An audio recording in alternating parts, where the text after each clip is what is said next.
So, hey everybody, I'm Will Martin, and I have my buddy Victor here with me. Victor's a PA. He works in the emergency department with me, Yes. and I figured that it would be great to have somebody else come along and talk about, things related to PA and NP practice and emergency medicine in general.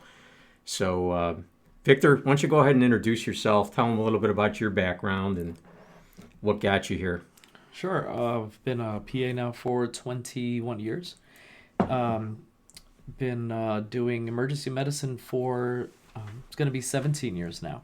Before that, I did family practice, internal medicine, short stint of cardiology, and a little bit of pulmonology.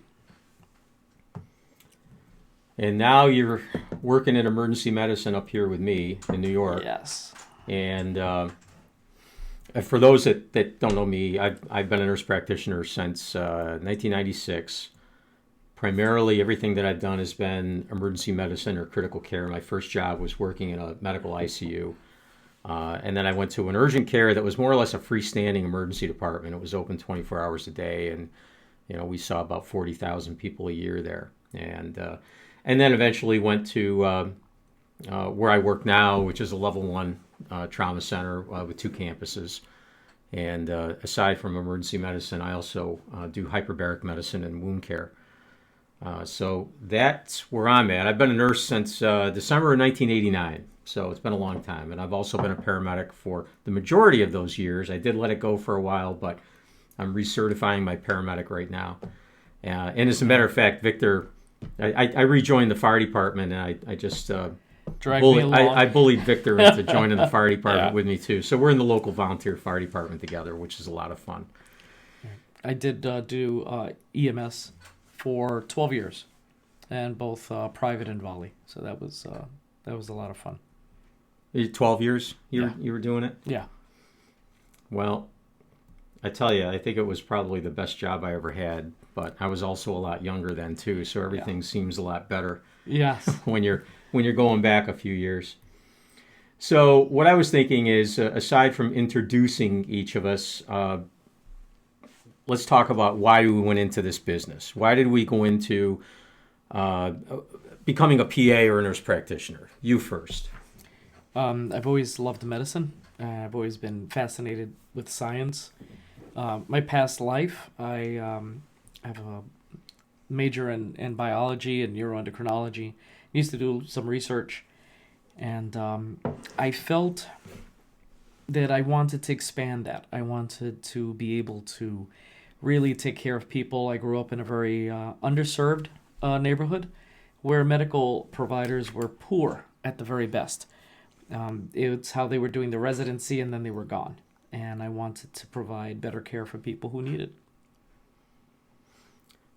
Now, you did other things before you became a PA. I know that you've told me that you worked for ag and markets and... I was a food inspector for the state of New York for about 5 years. I worked as with a day trading company for about a year and a half. I worked... like the Wolf of Wall Street sort of guy, or... No. These guys were... they were very tech savvy and using a lot of technology well ahead. And they were just moving stocks and making people a lot of money by moving stocks very quickly, trading for pennies. But they made a lot of pennies. And it was an interesting job, but I hated it. Bored out of my mind. What's interesting to me is a lot of us that are a little bit older, we didn't grow up wanting to become PAs or nurse practitioners. It was something that just sort of happened, but we all had past lives before. And I'm thinking about a couple of the folks that we work with. And one of the guys that we work with was a minor league baseball player for a number of years, which I think is really cool. He was a pitcher, and I don't know really what got him into wanting to become a PA. I don't know. Has he ever talked to you about it? Not really. And I think it's a conversation I'd love to have him. Yeah. Maybe we can have him on one day. Yeah, we'll drag him in here sometime. I think and he'd talk. love it. Yeah, he's a real cool guy. Excellent PA, Yeah, very smart. He did a fellowship with us, and he's Yeah. a very good guy. I think that's one of the changes that's happened with our field is that a lot of people, at least with my program and programs I taught at, you had people who were changing lives. They're in the 30s, 40s. My classmate was a gentleman who was in his 60s with 12 grandchildren who decided, I want to be a PA. And he decided to go to school, and I was really proud to be with him and help him get through the program. But it wasn't people coming directly out of high school. I think that's what we're seeing now, people going high school, college, and going directly Yeah. into the school, into the PA program, where before it was people who already had careers. They were respiratory therapists. They were people who were RNs. They were people who had these careers and then said, this is where I really want to be.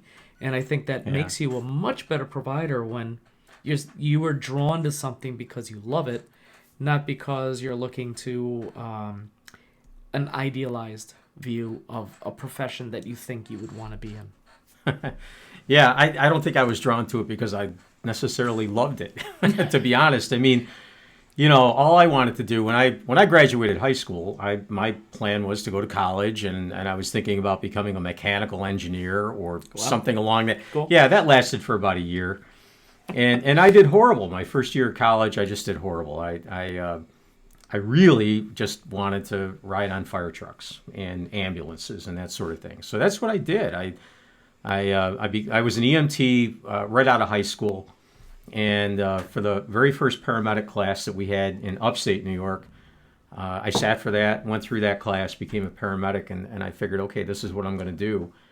But it wasn't long after that you realized, what you're making per hour. I mean, back then I was literally making $6 or $7 an hour, and said, I can't do this forever. So I considered other things, to be a state trooper. I took the state trooper exam, did pretty good on that. Was offered a spot at the academy, and then I just decided, geez, I might want to maybe go to Florida or something. And so I didn't do that. That's probably a big blunder because I would have been retired by now with a pretty good pension. Yeah, going into assuming I survived it, but... the next step was, nursing school was free. And, at that time, back in the late 80s, they were paying people to go to nursing school. I mean, basically no tuition. So I became a nurse. Was not my passion necessarily, but I was kind of looking the next step, which would either be nurse anesthetist or nurse practitioner. And it's kind of the direction that I went in by default, I guess. And then after you've done it for a certain number of years, you just figure, okay, this is what I do. It becomes becomes part of your personality. It's not going to change. But yeah, people today are getting out of high school, going to college with the sole intent that they want to be a PA or they want to be a nurse practitioner. Yeah. And that's cool. That just wasn't the case 30 years ago. No, it was a very different design, and the professions were still new. Even though the PA profession really started in the 70s, there were very few, and there were so few programs that you could get into. Now there's an abundance of them, but before it was very difficult, and now it's very competitive because there are so many people who want to do it, but then it was still only 35 seats, but you had to show your ability. It wasn't just academic. It was your ability to do this, to do the profession, because they didn't want to invest in it and have someone just quit because, oh my God, that person's been shot, and then they panic and they run away. Well, a lot of guys that became PAs, weren't they in the military, like Vietnam? I think Vietnam was a big watershed moment. Yes, they were military medics who then came back, and they were at first just certified, and they had very limited abilities. When I started, I couldn't write a prescription. That's something that came afterward. That was the same with me too. Now that I think about it, I could write it and then take it to a doctor who had to sign it, and that could go to the pharmacy. And that's the thing. When I started nursing school, which was in '87, there were quite a few guys that were in my class. A lot of them were laid off. Auto workers and factory workers and guys that were just looking for another path, because back in those days it was really tough to hold a job in a factory. I mean, layoffs were happening all the time. So Victor's got that phone that goes I off. do Constantly. every When you 5 work with him, minutes. the thing goes off like every 3 seconds. I have no idea what it is. I don't know if it's is it family or It's my wife checking in, making sure she knows where I am. yeah. His wife's a PA, by the way, too. Yes. So, so you know, for people that might be watching this that really don't know, okay, what's the difference between a PA and a nurse practitioner? Tell everybody what a PA is. So we recently changed our name from physician assistant to a physician associate. Oh, really? Is that official? Official. It was initially back in the 70s or 80s a physician associate, and then there was an uproar about the use of the word associate, and Yeah. it became an assistant. That led to issues because people would see us and then think, well, don't you just help the doctor? Don't you just, they thought we were orderlies or we're there to clean. And that has led to confusion as to what we do or where we are and the pyramid of care, I guess. And we are officially physician associates now. Still the same job, still the same responsibility. We are trained in the AMA model. We do training. The theory is they take the 4 years of medical school and compress that down into 1 year, where you're expected to do anatomy, physiology, microbiology, genetics, everything. And then you take the... we don't do a residency, we do rotations. So what we do is we have to do the various aspects of medicine, where we're doing OBGYN and surgery and psychiatry. And we're there for a period of 4 to 5 weeks, depending on the program. And then you're allowed to sit for your exam. You have to do a minimum of about 3,000 hours of clinical experience, where it's direct patient care under a preceptor, who is usually an MD or a PA, who ensures that you complete the minimum requirements for each rotation. Now you have to do a board exam. And, do. and what? How many years do you have to do that board exam? So we follow the AMA. It used to be every 6 years, and then the doctors went to every 10, so we also went to every 10. Okay. So you can write prescriptions. We can. You can write narcotic prescriptions. Yes, right? we can do Schedule 3 and down. We don't generally write for cocaine, but I don't know many people who do. Just Schedule 2. I know. I used to dispense cocaine flakes for, nosebleeds, things like that. I did back. I believe We it. used to have cocaine flakes for nosebleeds. That's brought the high stop has brought a lot of changes. We can discuss that in one Yeah. all by itself. So, honestly, I don't know. I used to precept PA students as well as nurse practitioner students, and I used to be a little more up on what the PA scope of practice is. I mean, one thing that differentiates PAs from nurse practitioners is that when you guys graduate, you're able to work in any setting with any age group, right? We are licensed to work to do whatever our attending physician does. So we are considered to be broad enough in our training, the scope of our training, to do all aspects of medicine. So you can go into the OR. We can do first assist in the OR. Yeah. And we can go do everything from hem-onc or to surgery to emergency medicine. You can do pediatrics, you can do All neonatal, aspects. you can do geriatrics, you can do Yeah. anything, right? So you graduate, you're done, and you can practice in any setting. And that is very different from nurse practitioners. So in general, nurse practitioners are independently licensed in most states. Every state is a little bit different. New York State fairly recently adopted full scope of practice, independent practice. So, you can prescribe and diagnose and practice independently without physician supervision. Whether I agree with that or not, that's another topic, and I think I do have a lot to say about that, but let me save that for another time. But anyway, we can practice independently if you have more than 3,600 hours of postgraduate experience. Prior to that, you do have to have a collaborative agreement, a written agreement with a physician in order to practice. the other major thing is nurse practitioners have to follow a very specific track. Uh, Family nurse practitioner is probably the broadest, and you can treat pretty much any age group. But there are adult nurse practitioners, there's pediatric nurse practitioners. Both are limited by their age groups as to who they can take care of. So, for example, if an adult nurse practitioner wants to come work in the emergency department, that person's not going to be able to see kids. And that's a big deal if you don't have a separate pediatric ER. Other things that have come about, and not all of these have been recognized in every state, but there's acute care, geriatric nurse practitioners, women's health nurse practitioners, school nurse practitioners. I mean, there's all different. Yes, there's all different kinds, and it's crazy. And so, if you graduate with one certification, let's say family nurse practitioner, but you want to work in a critical care area, which I did with a family nurse practitioner. I worked in critical care, but now I guess a lot of critical care units are wanting you to be acute care, critical care certified, which means going back to school, spending a little bit more money, feeding the schools in order to, get another certification. It's silly, but that's topic for another conversation, I guess.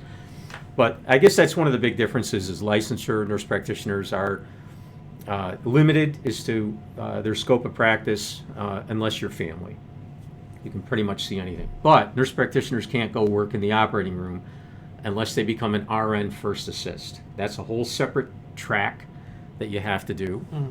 And you need a physician to sponsor you for that to go into the OR and become first assist. So Interesting. But in general, I think especially over the last 15 years, 20 years, there's been a real blending of PA and NP practice to the point now, especially in the emergency department, we pretty much operate exactly the same.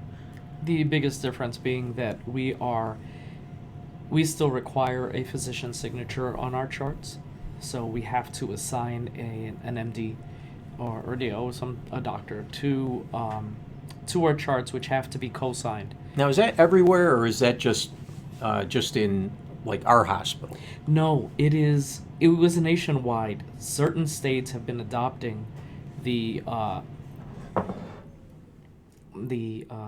guess independent practitioner model because they are so far away. They're people who are working in these very isolated, remote areas, and their doctor could be 200-300 miles away. They are not going to be able to get to their chart. Now, with the advent of electronic medical records, it's easy for them to review it and sign it. But going back to when there were paper charts, they're not going to see it. And the regulations were that they had to be signed within, I think it was 72 hours of the chart being written. A lot of changes have come because of necessity, because of volume of patients. I did independent practice for a while working in a family practice office, and my attending would come into his office and there was no desk space because it was literally charts going from the floor up across his desk and down to the other side, and he would spend the better part of 4 hours of his morning just signing my charts. So that is a loss of time. Well, I mean, nurse practitioners, for the most part, particularly here in New York State, if you've got more than 3,600 hours of experience, you're independent. A hospital can change that rule, though. And in-house, a hospital can demand that you get a cosign on anything that you do. We don't necessarily have that at our hospital, although if anyone's familiar with emergency departments and patients that come in, we assign them a severity score when they're triaged. And for the sickest people that come into the ER, if a nurse practitioner or a PA sees that person, that case at least has to be discussed with an attending physician. Not necessarily a cosign, at least for nurse practitioners, but maybe for PA. Well, I guess for PAs, from There what has to you're be saying. a cosign. But the idea being that if you have this patient, which is a what's called an ESI level, if it's 2 or greater, this is a person who's deemed to be acutely ill or critical or at high risk of a poor outcome. Yeah, a 1 or a 2. Yeah. So these are people that we are to collaborate very quickly, immediately with an attending. we initiate care and many times run the case by them. They will see the patient sometimes immediately, sometimes within a short period of time based on what's going on. Sometimes we have 2, 3, or 4 level 2s come in at one time. They can't be at all places at once. Yeah.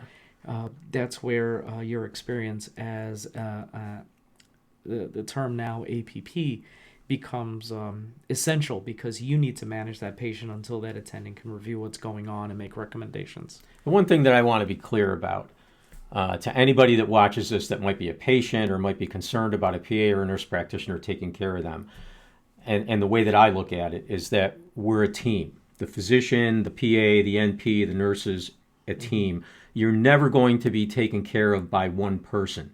Even if it turns out that maybe only one person is interacting with you, behind the scenes there are eyes, there are oversights, very close oversight, at least in our setting. Nothing is done truly independently, and I think that only makes sense for everyone, because no one wants to make a mistake, and no one wants to undertreat or overtreat. And so I think it only makes sense. One more thing that I'll say, though, because I did, in years past, I precepted a lot of PA students at a local university. And I mean, I have to say, and no disrespect to my nursing colleagues, but most of the PA students were academically better prepared. Of course, I mean, I'm generalizing. There were some nurses that came in that were super well prepared. But I think that PA programs are extremely competitive to get into. And as a result, you have students that I think probably would be competitive in most medical schools, but for their own reasons, these guys and gals want to just go to school for 2 or 3 years rather than multiple years to become a physician. And but they are smart. I mean, they're very smart. And again, I mean, there are nurse practitioner students that are also of high caliber like that, obviously, but it's a different pathway. And it's a different type of student. It's 2 different models that are utilized. Yeah. And this is where, and this is my main beef with nurse practitioners, is that we're not focusing enough on the basics, on anatomy and physiology. I mean, I run a fellowship program in emergency medicine for nurse practitioners, and created that primarily because we would hire a nurse practitioner who really wasn't conversant on anatomy, couldn't really describe a location on an arm or a bone, and those kinds of things really, well, it shed a poor light on all of us, because I always took it upon myself to make sure that if there were knowledge gaps, I tried to fill them. Sure. And I still do, and that's maybe why I'm getting tired in practicing, because I'm tired of trying to fill the knowledge gaps constantly. I'm so afraid because I realize what I don't know.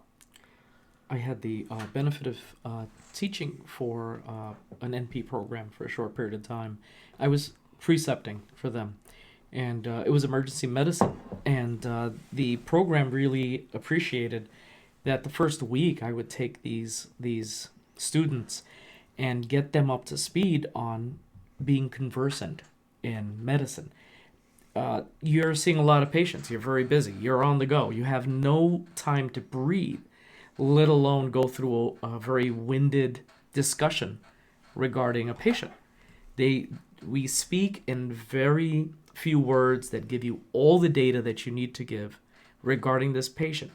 What's going on, where it is, how long it's been going on, so that the next person can identify it immediately. I tell my students that you're going to learn 30,000 new words. You're going to learn an entirely new language. You're not only learning these words in English, but you're going to learn the Latin. You're going to learn the suffixes that we need to use to explain, and it becomes your second nature. You forget how to speak in regular, English, because we are so trained. Yeah, you don't realize it, but my daughter is taking an EMT class right now, and she's had no medical training, no medical background. She graduated high school, not really sure what she wants to do, so I got her into an EMT program. And so she's learning all of the Latin prefixes and Yeah. suffixes, and it's really cool. But how quickly she's picking it up because she's got a younger brain that isn't cluttered with as much stuff. Googly glop as we have. Yeah. Well, I don't want to let this go too long, but I did have another question that I just wanted to throw out there. If you had to do it over again, would you still become a PA, or would you have gone a different route? Looking back, I think that the only thing I would have done sooner is I would have gone to the programs earlier. I think I waited, and I was afraid of change, and I was afraid to take the leap, and I was afraid of debt at the school, and I mulled around and postponed it and made excuses. So I think if anything, I would have done it years earlier. Either that, or I would have stayed a mechanic. That extreme, because that's my other passion. And that's the thing. He's an awesome mechanic. I mean, I don't know where this guy got all of the knowledge. Well, from your father. Yeah. Your father That taught was you. amazing. And that's, but yeah, he's legit as far as repairing a car. I've been underneath a Chevy Tahoe with him. Yeah. And have done pretty much everything you can do underneath the Tahoe. That's right. And I'm so impressed. Yeah, we had fun working on that. We need a new project. Yeah. Would you recommend this to your kids?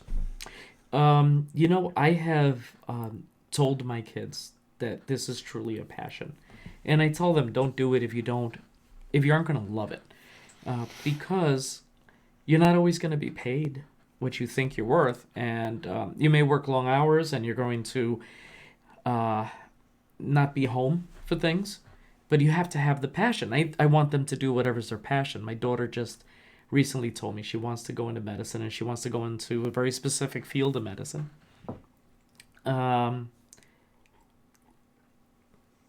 I think you have to do whatever makes you happy. If you have the passion, you do it. If you're looking just that, I'm going to make this salary, it's going to be a while before you make that salary, and you may realize that the amount that you have to give up to get there is more than you're willing to give. That's true. I mean, I've said this before on this channel. I went into this because it was free, mainly. I got my RN, didn't cost me anything. And I started working at the same hospital that I'm working at right now. And at that time, again, we're talking now the early 90s, they had a great tuition program. And I wound up going to, a large university and got a bachelor's and a master's degree. And really from that point on, I mean, I got 2 doctorates that were essentially paid for. So it's great in that sense. I think I was the right place at the right time. Has it always been a passion? No, I don't know. You're very good at what you do. Don't let him fool you. I'm at the point now where it's like I don't know how to do anything else. And very knowledgeable. And I will say that about us, and I don't just mean the 2 of us, but those of us in our field, you have the ability to experience more aspects of medicine, and you are able to do more things. You did the urgent care, and you did critical care, and now you're in the emergency department. Even though we work with wonderful MDs who are very knowledgeable, sometimes they just come and want to pick our brain because we've been doing it 10 years longer than them. And sometimes they just ask us, go look at that patient. They respect our view and what we may pick up. And when you were saying it's a team, it really is. It is not, I'm the MD and you are the mid-level or APP. We're a team. We're going to get through today together. And we're all going to go home. Yeah, I mean, it's a collaborative effort. It is, truly. I mean, if any physicians are watching this, I mean, believe me, I had the pleasure of helping to teach MS1s last year. It was a longitudinal course. Did that, yeah, and it was great. I mean, these kids were, fresh out of college and coming in for their first year of med school. Sharp as a whip. Yeah, and we basically, we taught just like, it was like case scenarios, MS and things like that. And of course, all of these kids were, biochem majors and I mean, just really smart kids. Right. But they knew nothing about medicine, and it was so cool that they were just so interested in it, and that we had an opportunity to kind of add to that a little bit. I mean, we've had a lot of patient contacts over 20 or 30 years, and so you pick up a lot of things. You work with a lot of really, really good physicians, and you pick up some of their, Right. some of their knowledge. And so, yeah, we do have things to pass along. But we never do it solo. Even if we're kind of sort of practicing solo, it's never really solo. And that's the one thing that I want to stress. So, yeah, I mean, my kids, if they wanted to go into it, the one thing that I would say is, and I've said this to PA students, that you want to get into this right away. That's why you're going to a PA program, where I think you probably could have gotten into a medical school somewhere. But you want to kind of wear the white coat a little faster. But the problem is, after you've practiced for 10 years or 15 years, your knowledge is going to go way up, but your salary is going to cap. Plateau. Yeah.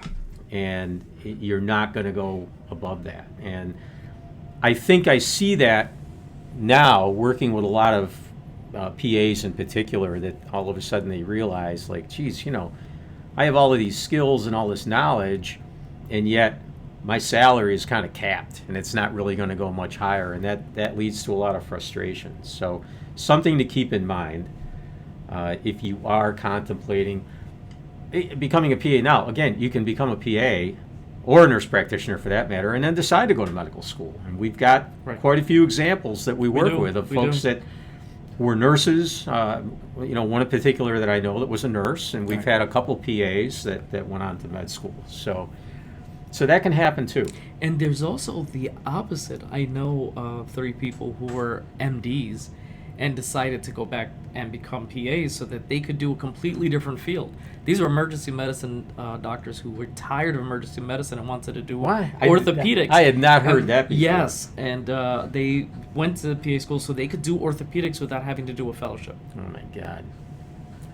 Wished I'd come across those guys. I would have had a talk with them. So what the heck is wrong with you? That was the field that they loved, and they realized that they would rather do that, and that's what they would do as their part-time job. Well, you see, we all learned something here. Yeah. So, anyway, Vic and I are going to try to create a separate channel. Vic, in particular, is very into education, and he runs all of our PA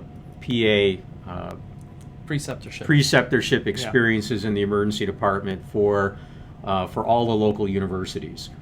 And so he has students rotating through constantly. He provides his own teaching and lecture and whatnot, but he also wanted to create something that students could access online.